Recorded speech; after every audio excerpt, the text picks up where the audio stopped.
A warm welcome to everybody here in Brussels at the Auto World venue, and we're delighted to be opening officially the European Innovation Council Summit of 2021, and a very warm welcome to everybody who's tuned in from home. We're sad you can't be with us today, but are looking forward to lots of interaction with you and from you. We also have an opportunity to network with you in this hybrid event. So a warm welcome. My name is Andrew Walker, and it's my pleasure to be guiding you through this particular conference. Without any further ado, I'd like to ask the co-host of this event to come and join me on the stage. We have Jean-David Malo, the Director of EISMEA, the European Innovation Council and SME Executive Agency. Jean-David, the floor is yours, sir.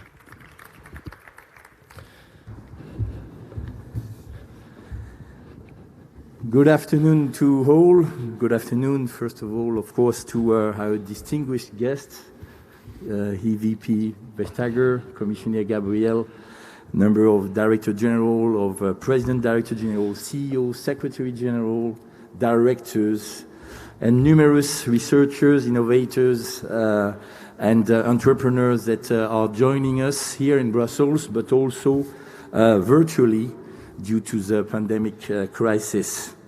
As the director of the European Innovation Council and SME Executive Agency, you can imagine how proud I am to host this first ever EIC Summit. What an impressive journey we made in the last years. I mean, the idea emerged 3-4 years ago. It has been built over the time by a number of people. And I would like, first of all, to thank all these people, because this moment today is also their moment. I have in mind, of course, the members of the high-level group of innovators who provide the first ideas to the former commissioner, the members of the EIC Advisory Board who guide us during the pilot phase of the EIC. I have in mind colleagues from various DGs, I mean DG Research, but also DG Connect, DG Grow, other colleagues from the Commission. I have, of course, in mind also policymakers from the Council and from the European Parliament who take the risk to follow what was initially a crazy idea, but a crazy idea that turned to reality and to be today certainly one of the most inspiring ideas that we have within the Commission and within the European Union. And last but not least, I have in mind, of course, Commissioner Gabriel, who has led us for this in the last year, Director General Paquet also, for their leadership and for their continuous support in order to create an executive agency in a very short time, to create a fund, to launch this program in a very short time period, of a program which has been able to not only be running now, but which is coming already with the first result. So this is why this event is coming at the very appropriate moment. And I will not tell you about all these results, but you will learn a lot in the coming days about them, and certainly we will discuss even more about them in the future. You are more than 2,500 registered people. So, and we would like to thank you for your interest. And you can be sure that we have prepared for you a very impressive lineup with numerous sessions where we will discuss, among other exciting topics such as European technology sovereignty, the importance of diversity in innovation, how investing in European digital technologies and deep tech made in Europe is so important today, the role of venture capital, the role of corporate venture today. We will award a number of prizes. I will not tell you more about this, but you will see very impressive prizes. We will launch the EIC Forum. You will have the opportunity, of course, to meet all together, because even if it's a hybrid event, you will have this opportunity also in a number of parallel sessions. meeting with coach, meeting with investors, meeting with public procurers. You will see pitching. So a number of things will take place in these 2 days, and we hope that this will bring you a lot of food for thought and a lot of inspiring ideas. I'd like also to thank people that have just been appointed from the EIC board, the new EIC board. Numerous of them are with us today, but they will participate to their first meeting on Friday. So you will have also the opportunity to discuss with them, and we already thank them for the support and the advice that they will continue to bring us in the coming years. But now I want to stop because I was already too long, and we have the immense honor to have among us two very high-level speakers whose speeches I'm sure will inspire us. So I'm immediately concluding my introductory speech, not of course without having declared the first EIC Summit open. Have a nice summit. Jean-David, thank you. And you're probably learning or wanting to learn about where we are here, and we're going to learn about that in just a short moment, because it's my absolute honor to invite Margrethe Vestager to come and join us on the stage, the Executive Vice President of the European Commission for a Europe fit for the digital age. Margrethe, warm welcome to you. Nice to have you here. The floor is yours.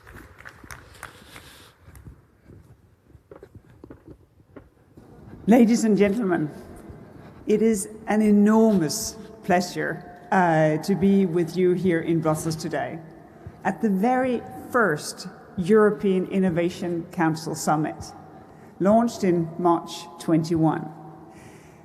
It brings us together, innovators, SMEs, policymakers, around one key question: how do we boost innovation in Europe? And how can the European Innovation Council best fulfill its role? Because the European Innovation Council is not just an additional tool, not just another program. It changes the way that we support Europe's deep tech innovation.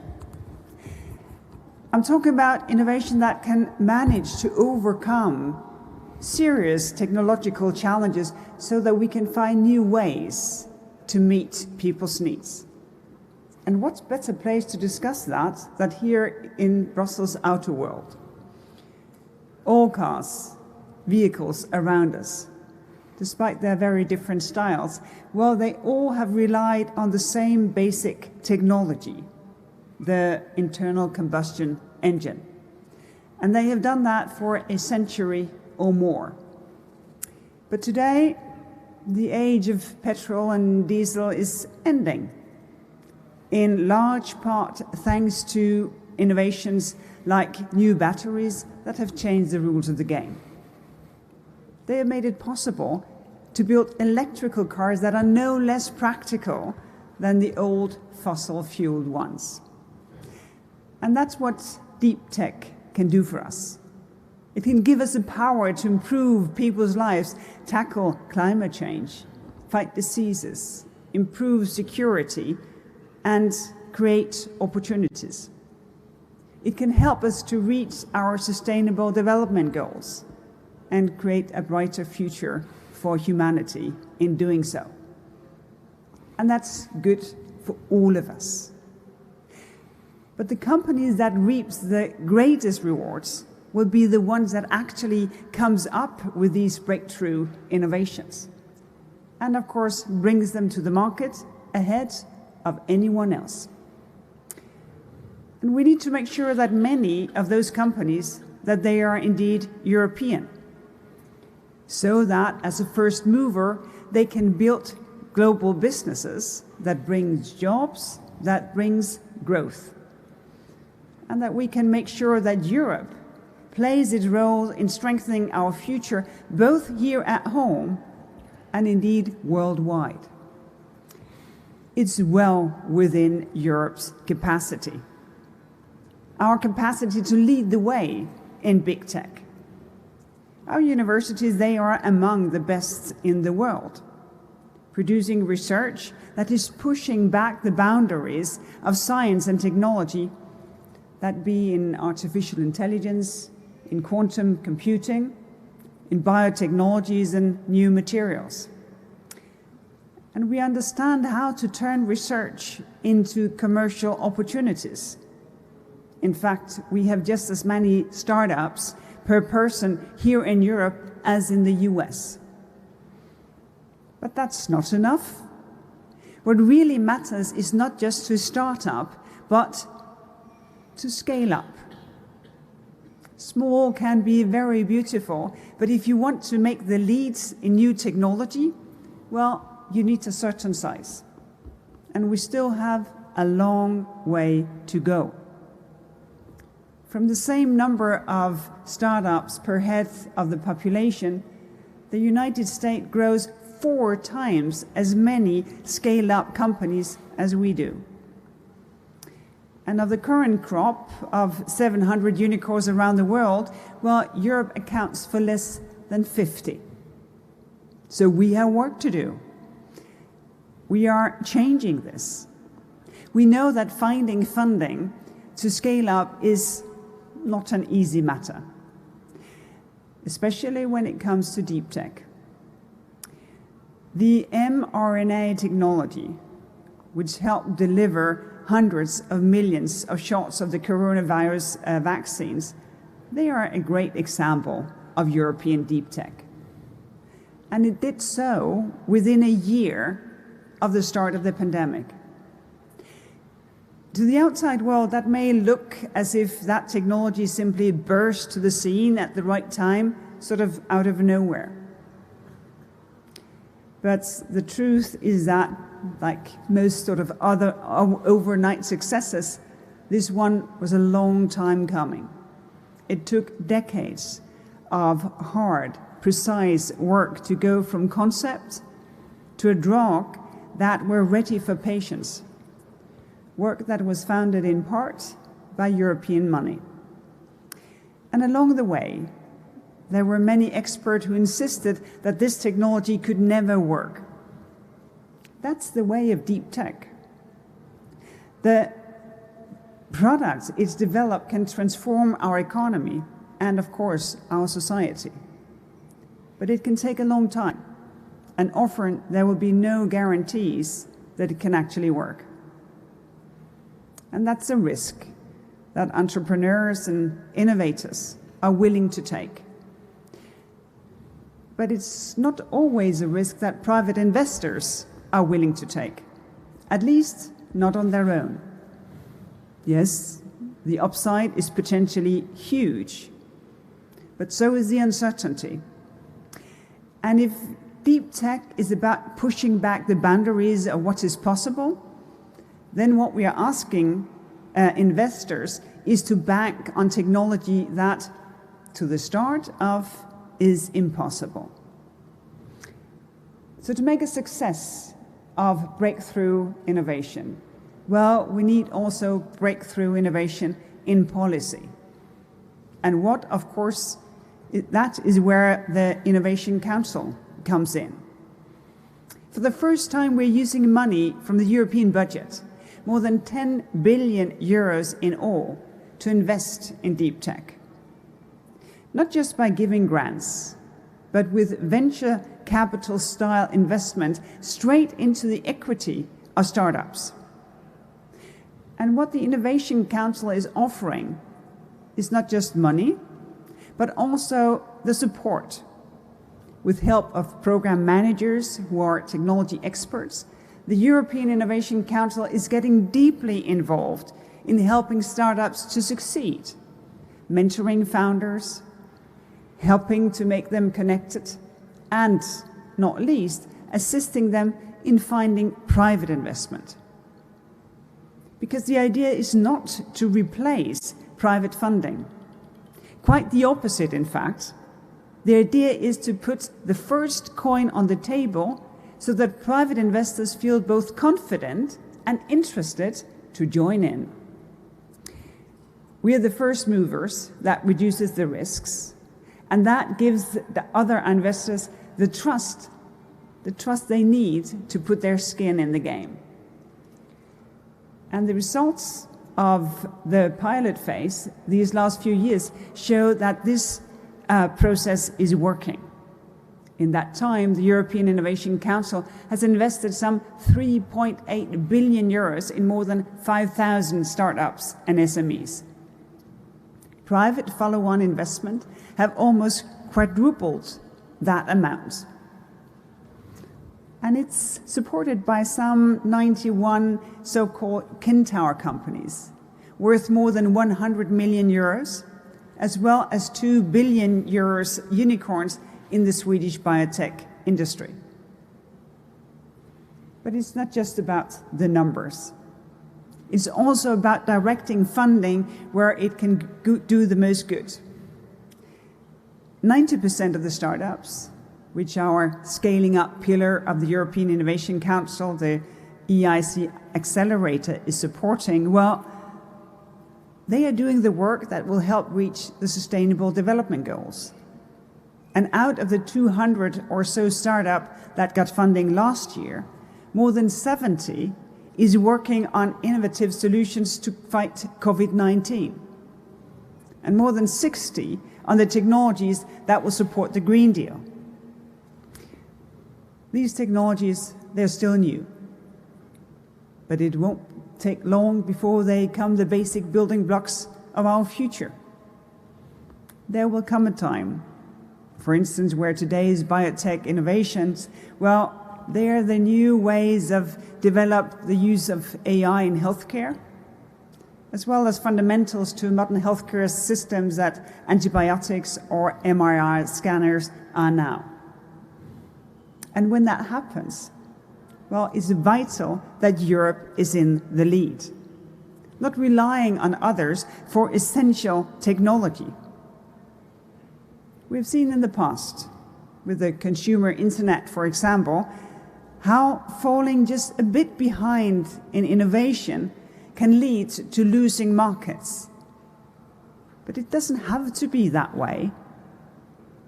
With the right investments in innovation, and especially in deep tech, we can make sure that Europe's economy remains strong, remains innovative through decades to come.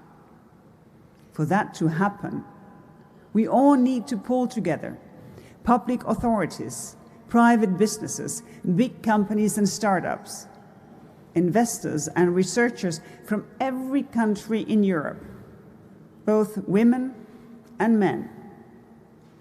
So it's great to see so many of you here today, from all of those different backgrounds, different perspectives, and not just to celebrate what the European Innovation Council has achieved so far, impressive though it is, but also to prepare the ground for the future, so together we can make impossible happen. Thank you very much. Thank you, Margrethe. Oh. And we're going to be seeing that diversity in action in just a moment. Variety is the spice of life, as they say, but at 14:30 CET, we have the next session talking about diversity in innovation. But before we get there, I am delighted to introduce to you Commissioner Mariya Gabriel, the Commissioner at the EC for Innovation, Research, Culture, Education and Youth. Mariya, please come and join us on the stage.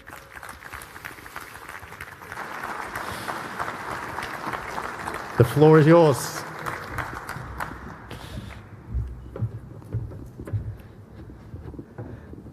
Thank you very much, dear Executive Vice President Vestager, dear Margrethe, dear Jean-David, ladies and gentlemen, dear friends of innovation made in Europe. First of all, thank you very much, dear Margrethe, for your intervention. We shared indeed a common view of strengthening innovation policy in Europe. But allow me to start by thanking the team at the European Innovation Council and SME's Executive Agency for organizing these summits. Thank you very much, Jean-David. Thank you to your team, to all the other services that contributed to that.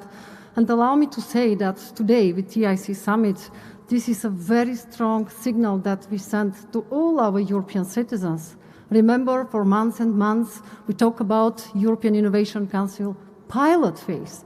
Today, we are talking about European Innovation Council Summit 2021.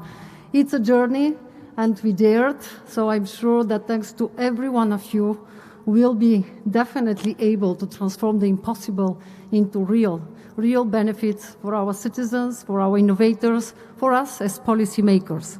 And let me welcome all of you to the European Innovation Council Summit, including the thousands of you joining us online and all the faces I finally have the pleasure to see again in person here in Brussels.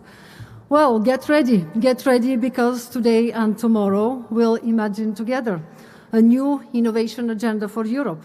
And we'll celebrate, of course, all that we have achieved thus far. In fact, this is just the beginning of a shared and passionate journey that will make Europe green, fit for the digital age, and with an economy that works for the people. A journey that starts with innovation. Now, we are at the dawn of a new wave of innovation that promises to revolutionize every sector of life. A new model that moves from simple breakthrough that have only made our life easier to major new solutions that will solve great world problems, global societal challenges. Therefore, to achieve what before were impossible, it requires that we take a new approach towards innovation, that we act differently to how we have dealt with innovation in Europe until now.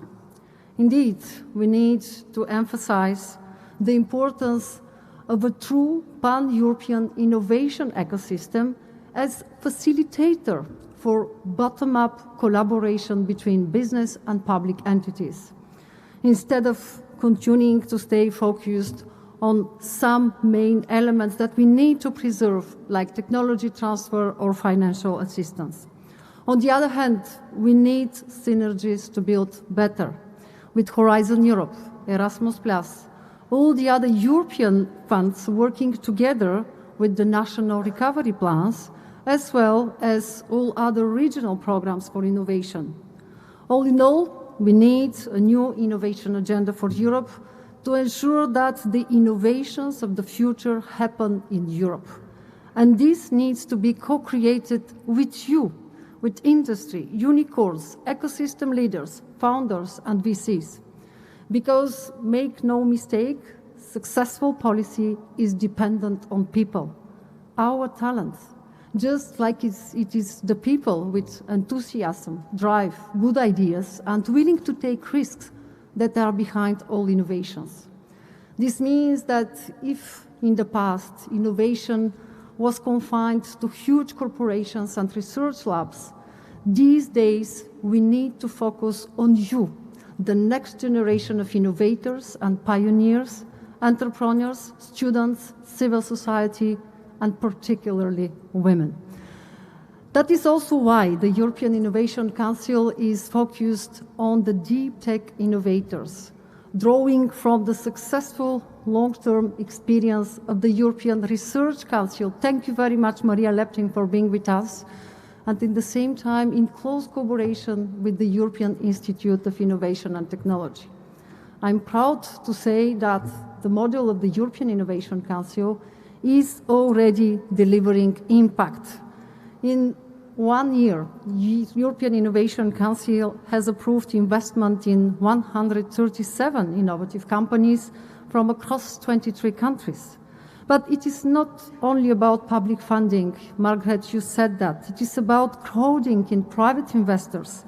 And I'm happy to announce that since its creation, companies funded by the EIC Accelerator have raised 9.6 billion euro in private following investments. That is almost 3 times the level of the initial public investment.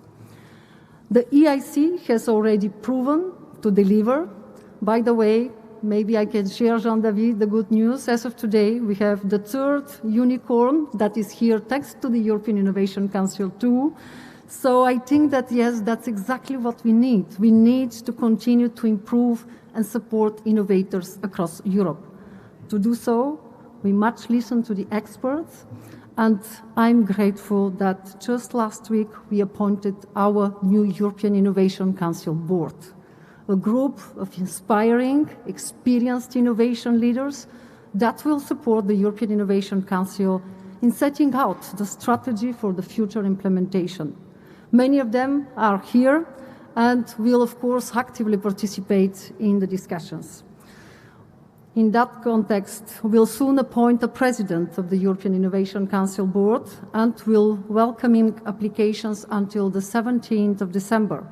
I now count on your help to turn the European Innovation Council into a factory of unicorns, just like in only 10 years we turned the European Research Council into a factory of Nobel Prizes. To conclude, let me highlight the upcoming moments of the European Innovation Council Summit, for which I particularly call for your help. First, don't hesitate to follow the award ceremony for the European Capital of Innovation Awards tonight.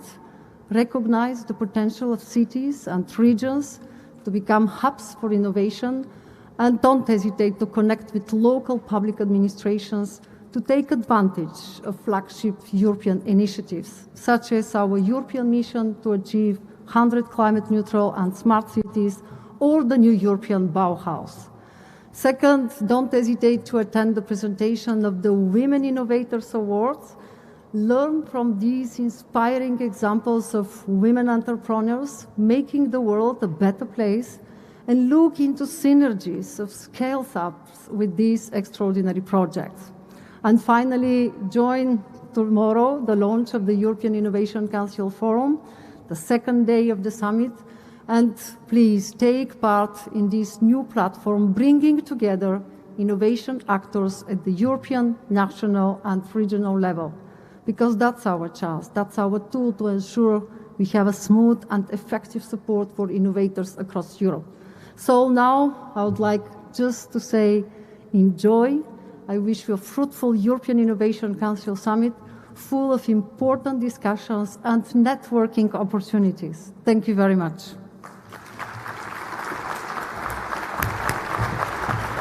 Thank you, Mariya. So, rich program, and thank you very much for those inspiring words, getting the energy flowing. We're about to carry on with diversity in innovation.